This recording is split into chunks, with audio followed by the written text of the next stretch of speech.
And we here, boys. The last parts of our trip. Looking a little fat for a Monday, SeaWorld.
Right here in the queue. And that's by far my favorite flyer I've had the chance to ride. Again, I've only done the Vekoma Flying Dutchmans and the Supermans. I haven't done Tatsu, Starry Sky Ripper, or anything like that. But this is just a clone of the Supermans, but nonetheless, it's much more beautiful, much better themed. Those head choppers are much better. They're non-existent on Superman. And that pretzel loop is just without a doubt my favorite element on a roller coaster.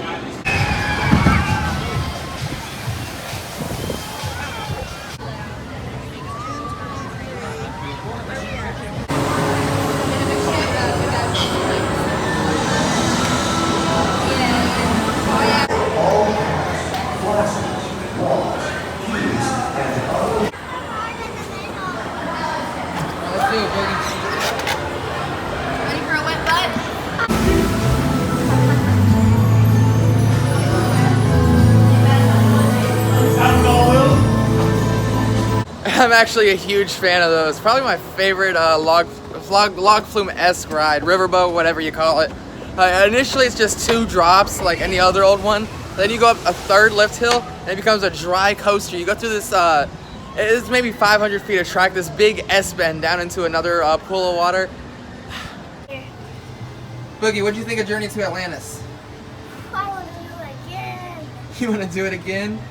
Immediately. What'd you think about the theming? Oh, this is beautiful. What about that part where it went from a boat to a coaster? At the end? It was amazing. Lines are incredible today.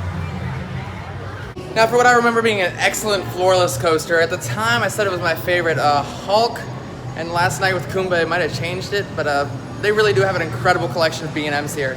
There are very few sit-downs or floorless coasters that B&M has made that are good. I'm convinced they're all in Florida.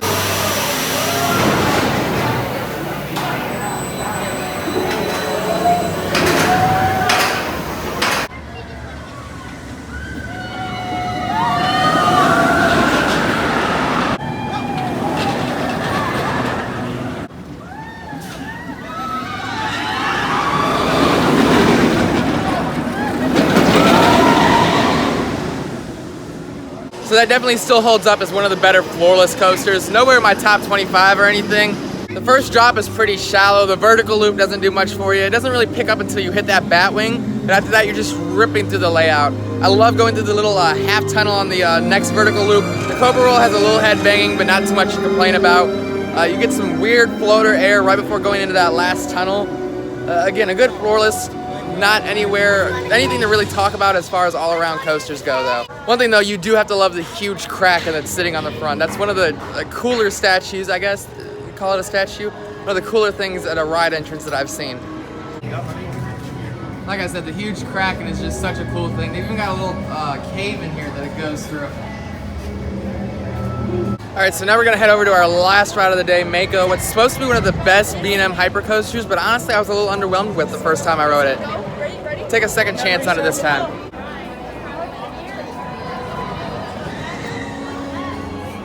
Alright, here we go. Hopefully we can get on this before the rain starts.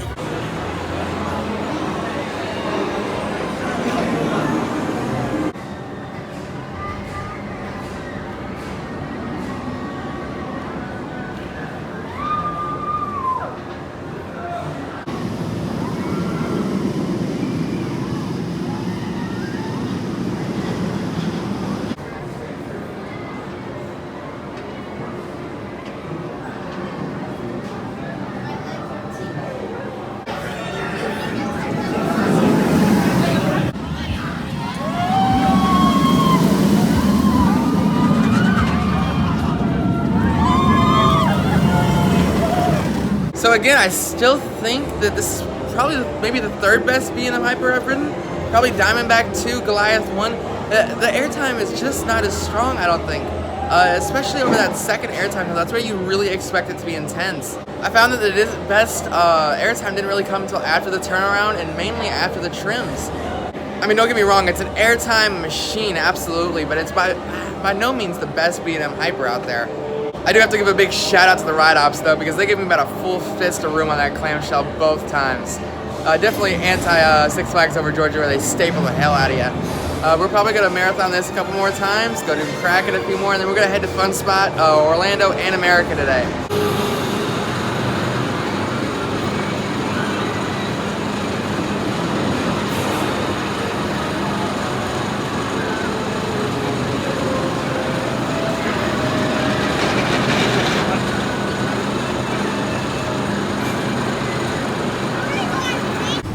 Is Iron Gwazi open already? The enthusiasts are not gonna like this.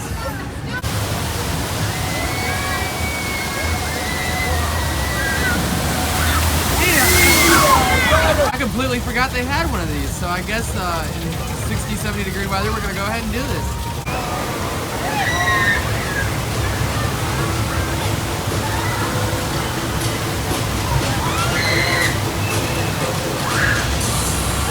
Ready, bud? For an hour and a half, here we go. So most water rides, log flume rides, they don't get you wet as advertised. This one definitely does. Absolutely soaked. The first time I've ever actually conformed to using one of these. All right, I think we're gonna go check out IceBreaker now, see where that's going as far as construction, and then probably just spend the rest of the day re-riding a few things until night rides. I'll tell you what, there is not a lot back here. IceBreaker is gonna really help fill out this area of the park. You've got a few show stadiums and some smaller flat rides, but this will be the only coaster in the area.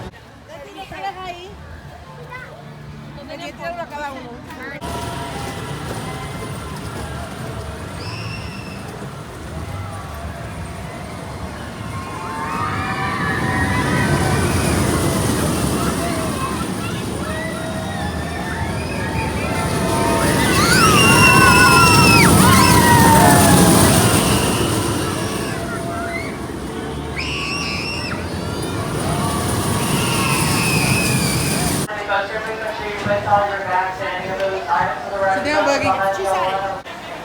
What the hell are those? All right, and first night ride is gonna be Mako.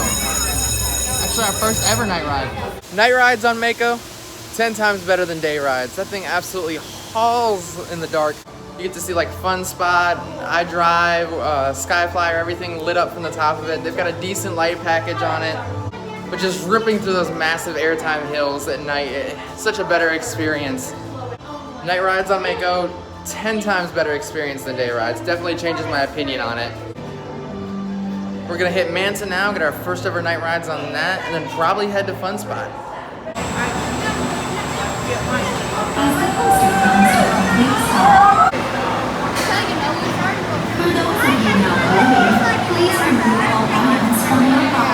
That thing was absolutely hauling. I don't know if it was because it was dark and it felt like it or what. Just finished marathoning Manta for night rides about 4 times. Oh, I love that thing. That's my first time riding a flyer at night.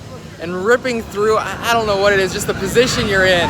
That pretzel loop is like ripping through a blender. Those 0G rolls are very decent. That drop off the mid-course too. We're gonna head to Fun Spot, Kissimmee first, a Marathon Mind Blower, then Orlando to finish the night, and Marathon White Lightning. See you there.